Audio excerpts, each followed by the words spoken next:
I'm going to go to something that Mr. Maestas said in his opening remarks. He mentioned in either a mysterious or perhaps negative way, business as usual at City Hall. What is business as usual at City Hall, and what should it be? Ms. Noble, you're first. Right now, business as usual at City Hall is a pretty demoralized workforce that feels really put upon because there have been really layoffs in the wrong areas of the city, and it has been disproportionately unbalancing for areas like streets and parks and land use. And what it should be is reset so that we have excellent government. We deserve excellent government, and this is hard work. We have to roll up our sleeves, we have to make culture change, and we can attract good people into government jobs.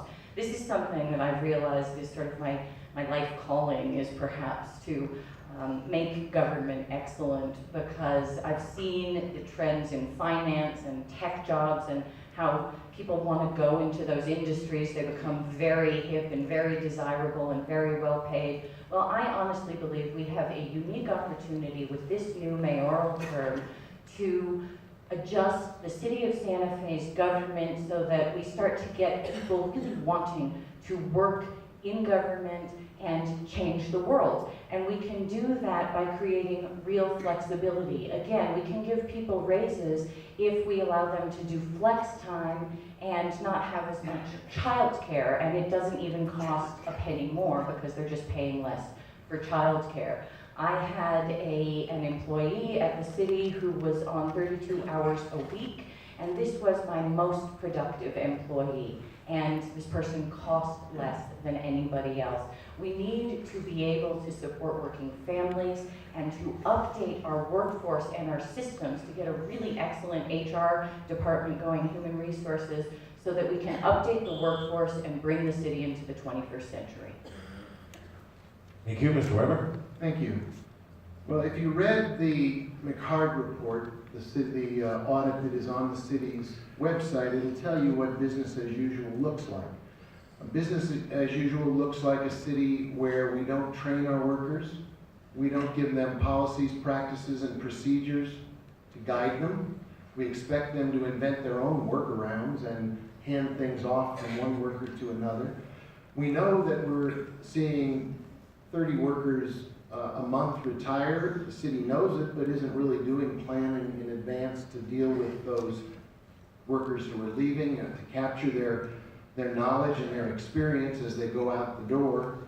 We know from talking to people that a lot of folks believe that it's who you know if you want to get things done. I recently had lunch with one of Santa Fe's leading restaurateurs who said, what's the biggest problem as a business in Santa Fe? And it is getting a permit. The city is too hard to work with. It's too hard to get things done. For the workers, there's a hostile work environment as reported by the McHarg report, and there are adversarial relationships between people in the city and the people who work for the city simply because the interactions are too difficult. What should it look like? Santa Fe should be the most user-friendly city in America. We should have navigators at every city office so that when you go to look for help, there's someone there with an iPad to clock you in, get your name, get your email address, find out how long it takes you to get your work done with the city, and gives you a feedback form to say, how could we possibly improve it? Ask yourself this question: what's the best user experience you've ever had as a customer? Why shouldn't that be the user experience with the city of Santa Fe? Thank you, Mr. Trujillo. Thank you. You know, when you say city as usual, work as usual at the city, as well, I speak to our employees. They're frustrated. I think everyone's frustrated. You know, there haven't been pay increases until recently. Staff has been working with inadequate equipment. We haven't given them the proper training on certain issues.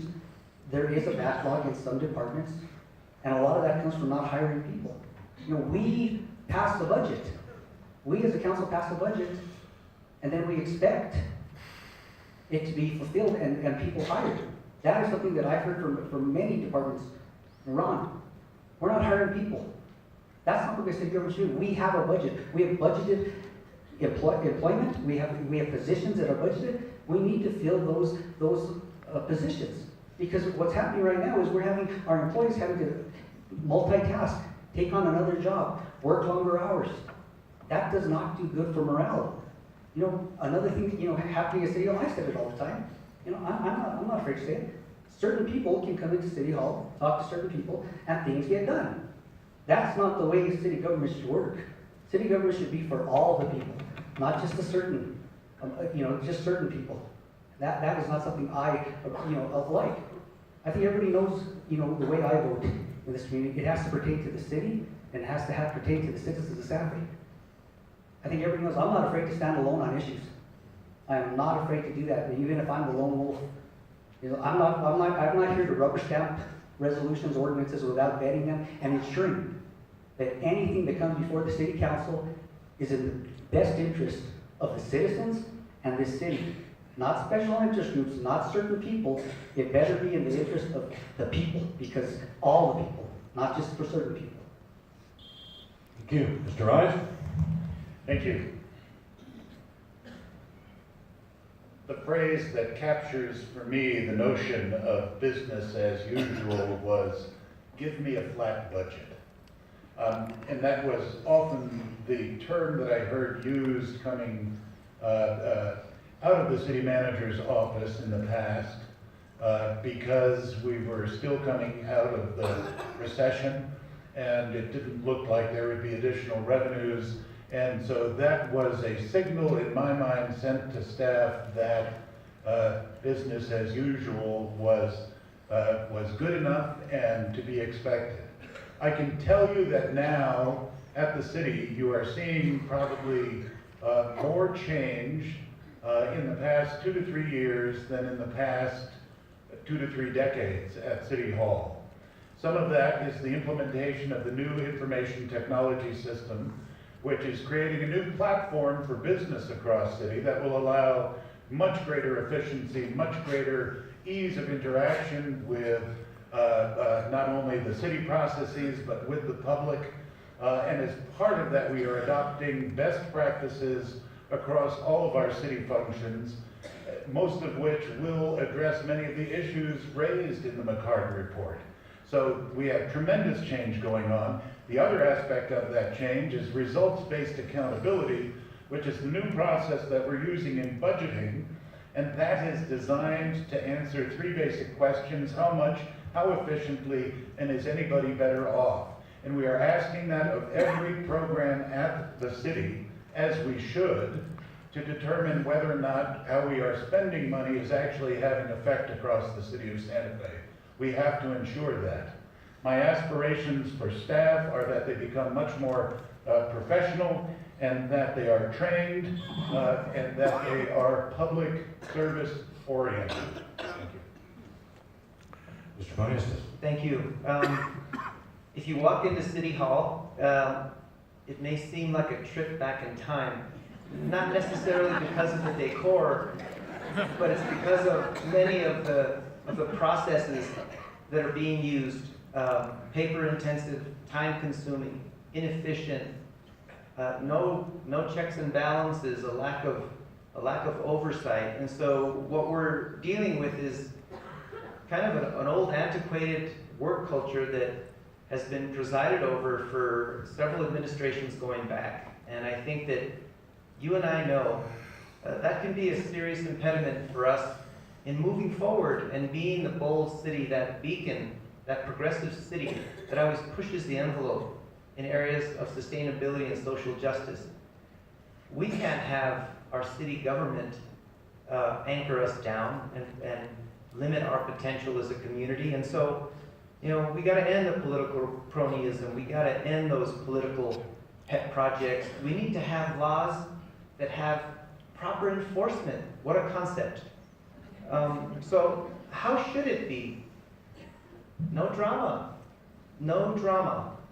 You should have no worries when you open the morning paper. You shouldn't read about any kind of personnel scandal or a financial management irregularities or mismanagement of cash. You should read about, again, those progressive, bold initiatives that strike and connect with our values. And so really, I think the time has come to really usher in a new era of government, where before you turn off the light and go to bed, you can say, you know what, I haven't heard anything. Services are reliable, they're consistent, and they're on time. So maybe this is just an imagination exercise, but it is very real. And the next mayor needs to make that a reality, and I hope that's me. Thank you. What a dream.